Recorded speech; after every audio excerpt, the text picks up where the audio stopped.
Bayangkan suasana yang sudah terlalu sering kita alami. Pesan berantai masuk tanpa henti, grup WhatsApp, cos keluarga dan pensiunan ramai, judul berita saling bertabrakan, tapi ujung-ujungnya satu perasaan yang sama muncul. Bingung dan ragu, ada yang bilang gaji PNS naik, ada yang bilang batal, ada yang bilang THR pensiunan cair awal, ada yang menyebut mundur, informasinya banyak, kepastiannya nol. Hari ini kita berhenti berspekulasi. 2026 membawa satu kata kunci yang paling ditunggu, jutaan aparatur negara, aktif dan purna bakti resmi. Bukan isu, bukan bocoran, bukan kabar setengah jadi. Pemerintah menegaskan kebijakan kenaikan gaji PNS, serta jadwal pembayaran THR bagi pensiunan ASN TNI, dan Polri melalui mekanisme negara yang sah, terukur, dan dapat dipertanggungjawabkan. Ini bukan sekadar soal angka di slip gaji. Ini soal kepastian hidup, soal daya beli, dan soal pengakuan negara atas pengabdian puluhan tahun. Di tengah harga kebutuhan yang terus bergerak naik, dan tantangan ekonomi yang dirasakan sampai ke rumah tangga, paling kecil, kepastian kebijakan, seperti ini menjadi penopang psikologis yang nyata, bukan janji manis, tapi sistem yang bekerja. Namun, ada satu hal penting yang harus dipahami sejak awal.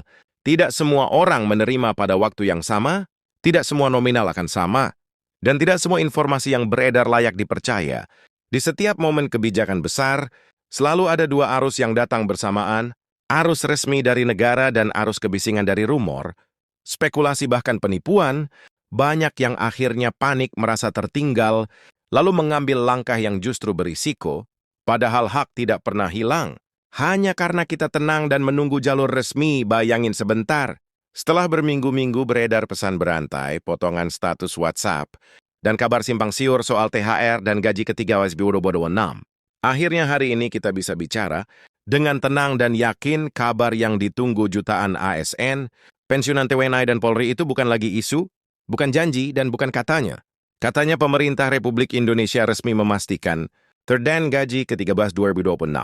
Benar-benar cair, lengkap dengan dasar hukum, mekanisme pembayaran dan jadwal yang jelas. Ini bukan kabar dari grup anonim, tapi ini keputusan negara yang sudah melewati proses administrasi, penganggaran, dan pengesahan resmi. Artinya satu hal ini kepastian, bukan harapan kosong, dan yang lebih penting, pencairannya dirancang tertib, aman, dan tepat sasaran, supaya hak pegawai aktif maupun pensiunan sampai ke rekening tanpa drama, tanpa tak antri panjang, dan tanpa celah penipuan.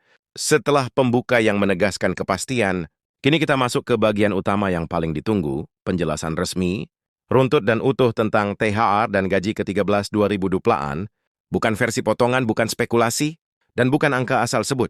Semua kita susun dengan satu prinsip jelas, tertib dan menenangkan. Pemerintah Republik Indonesia menegaskan bahwa pembayaran THR dan gaji ke-13 2021 merupakan kewajiban negara yang telah dialokasikan dalam sistem keuangan negara.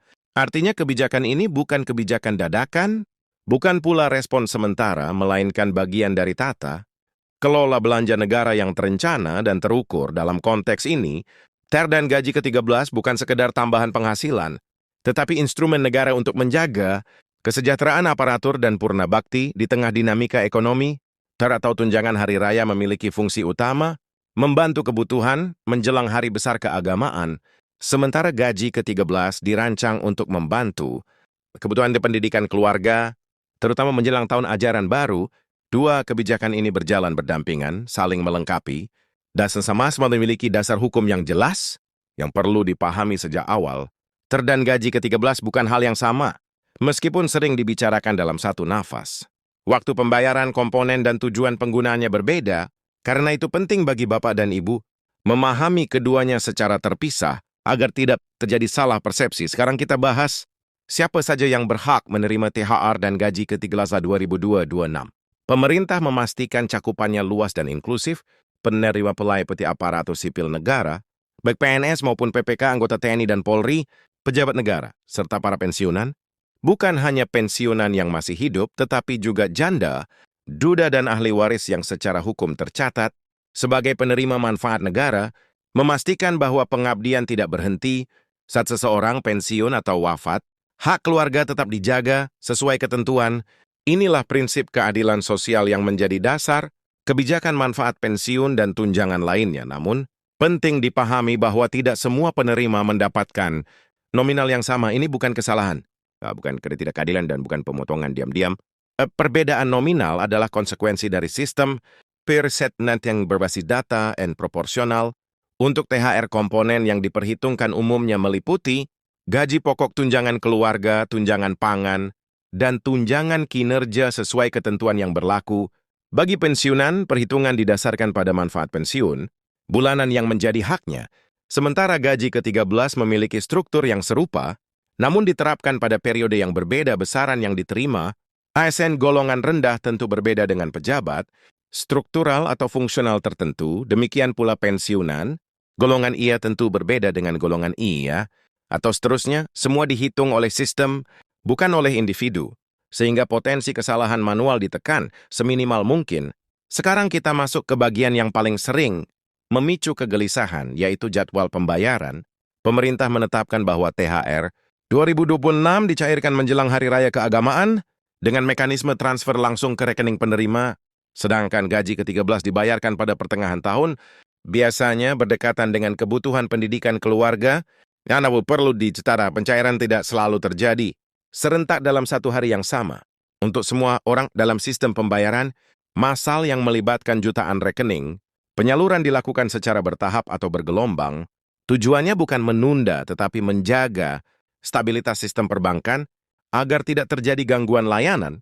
Karena itu, jika bapak atau ibu melihat rekan kerja, tetangga atau kerabat menerima lebih dulu, jangan langsung panik. Selama data valid dan status aktif dana tetap akan masuk sesuai tahapan, panik justru membuka celah bagi kesalahan dan penipuan.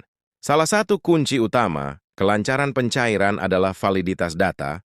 Banyak kasus keterlambatan bukan karena hak hilang, tetapi karena detail kecil yang sering dianggap sepele, nomor rekening yang sudah tidak aktif, perbedaan penulisan nama, perubahan status penerima manfaat, atau yang belum melakukan autentikasi, adalah penyebab paling umum dana tertahan. Sementara pemerintah dan lembaga pengelola menegaskan bahwa penahanan karena data bukan berarti pembatalan hak, dana tidak hangus, tidak dipotong, dan bila dialihkan, sistem hanya menunggu data diperbaiki agar penyaluran aman dan tepat sasaran. Karena itu, bapak dan ibu sangat disarankan memastikan beberapa hal penting. Pertama, rekening bank yang terdaftar masih aktif dan atas nama yang sesuai dokumen resmi. Kedua, status penerima manfaat sudah benar. Apakah sebagai pegawai aktif, pensiunan janda, duda, atau ahli waris? Ketiga, proses autentikasi sudah dilakukan sesuai ketentuan.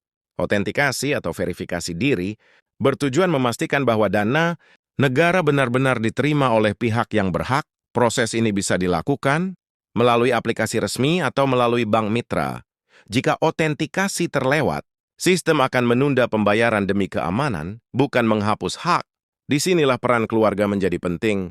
Pendampingan anak atau anggota keluarga dapat membantu orang tua yang kurang familiar dengan teknologi. Namun ada satu prinsip yang tidak boleh dilanggar. OTP PIN dan kata sandi tetap rahasia, tidak boleh dibagikan kepada siapapun, termasuk kepada orang yang mengaku petugas. Pada momen pencairan THR dan gaji ke-13, modus penipuan biasanya meningkat tajam. Penipu memanfaatkan rasa cemas dan keinginan orang untuk cepat mendapatkan haknya. Pesan berantai, tautan palsu, telepon mengaku petugas, hingga permintaan biaya administrasi adalah modus klasik yang terus berulang. Ingat baik-baik, petugas resmi tidak pernah meminta OTP, PIN ATM, atau meminta transfer uang. Semua pembayaran dilakukan otomatis melalui sistem, tidak ada biaya percepatan, tidak ada biaya validasi, dan tidak ada jasa orang dalam. Kalimat seperti jika tidak segera dikonfirmasi, dana hangus atau akun akan diblokir, sering digunakan untuk memancing panik. Dalam sistem resmi, hak tidak hilang hanya karena keterlambatan konfirmasi. Yang ada hanyalah penundaan sementara sampai data benar. Sekarang kita bahas apa yang harus dilakukan jika terjadi masalah. Misalnya dana belum masuk, nominal dirasa tidak sesuai, atau status pembayaran belum jelas. Pemerintah menegaskan bahwa mekanisme koreksi tersedia dan dapat diakses melalui jalur resmi. Langkah pertama adalah mengecek status melalui kanal resmi atau bank mitra.